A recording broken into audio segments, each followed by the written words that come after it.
ನೀವೊಂದ್ಸತಿ ಅಂದಿದ್ರಿ ಅಕ್ಕ ಬರ್ತಾರೆ ಅಕ್ಕನೊಮ್ಮೆ ನೋಡಿ ಭಾವ ಭಾವ ಅಂತ ಹೇಳಿದ್ರಿ. ಈಗ ಫ್ಯಾನ್ಸಿಗೆ ಏನು ಡೌಟು ಅಂದರೆ ಇರೋದು ಒಬ್ಬ ಹುಡುಗ ಇಲ್ಲಿ ಮದುವೆ ಆಗೋದು ಭವ್ಯನ ದಿವ್ಯನ ಅನ್ನೋ ಒಂದು ಕನ್ಫ್ಯೂಸ್. ಅದನ್ನು ನೀವೇ ಒಂದು ಕ್ಲಾರಿಟಿ ಕೊಟ್ಬಿಡಿ.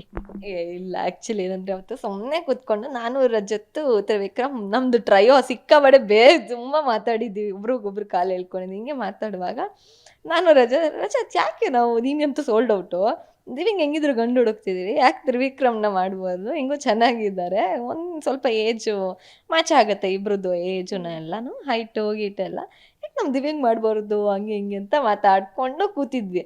ಅದಾಗ ಒಂದು 2 ಡೇಸ್ಗೆ ಇವಳು ಬಂದ್ಲು ಫ್ಯಾಮಿಲಿ ರೌಂಡಲ್ಲಿ. ಅವಾಗ ಹೇಳ್ತಿದ್ದೆ, ಹಿಂಗೆ ನೋಡು ಗಂಡು ಆಗಲೇ ಹುಡುಕಿದ್ದೀನಿ ನಿನಗೆ ತ್ರಿವಿಕ್ರಮ್ ಅಂತ ಹೇಳಿದೆ. But that was not too personal, ಅಂದರೆ ನಿಜವಾಗಿ ಸುಮ್ಮನೆ ತಮಾಷೆಗೆ ರೇಗ್ಸೋಕ್ಕೆ we are talking. But left them and ಯಾರ್ಯಾರ ಹಣೆ ಬರದಲ್ಲಿ ಏನೇನು ಆಗಬೇಕು ಅಂತ ಇರ್ತೋ ಅದೇ ಆಗುತ್ತೆ, ಯಾರೂ ತಪ್ಸೋಕ್ಕಾಗೋದಿಲ್ಲ, ಏನಾಗುತ್ತೋ ಆಗಲಿ ಅಷ್ಟೆ. ಮನೆಗೆ ಬಂದಮೇಲೆ ಅಕ್ಕ ಕ್ಲಾಸ್ ತೊಗೊಂಡಿಲ್ವಾ?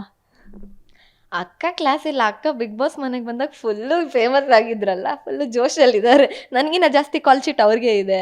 ಎಲ್ಲೇ ಹೋದ್ರು ಇಂಟರ್ವ್ಯೂಗೂ ಫಸ್ಟ್ ದಿವ್ಯಾವ್ರದ್ದು ತಗೊಳ್ಳೋಣ ಅಂತಾರೆ. ಯಾವ್ದಾದ್ರು ಲೈವಲ್ಲಿ ಕಾಲ್ಸ್ ಬರ್ತಿದ್ರೆ ದಿವ್ಯಾ ಅವ್ರ ಹತ್ರ ಮಾತಾಡಬೇಕು ಅಂತ ಹೇಳ್ತಾರೆ.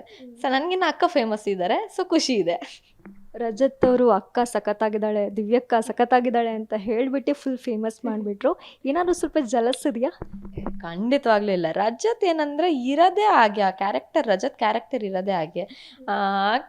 ಲೈಕ್ ನಾರ್ಮಲ್ ಆಗಿ ಹೇಳಿದ್ರು ಅವರು, ಸೊ ಅದು ತುಂಬ ಫೇಮಸ್ ಆಯಿತು. ಜಲಸ್ ಏನಿಲ್ಲ, ಖುಷಿ ಇದೆ ಅಷ್ಟೇ.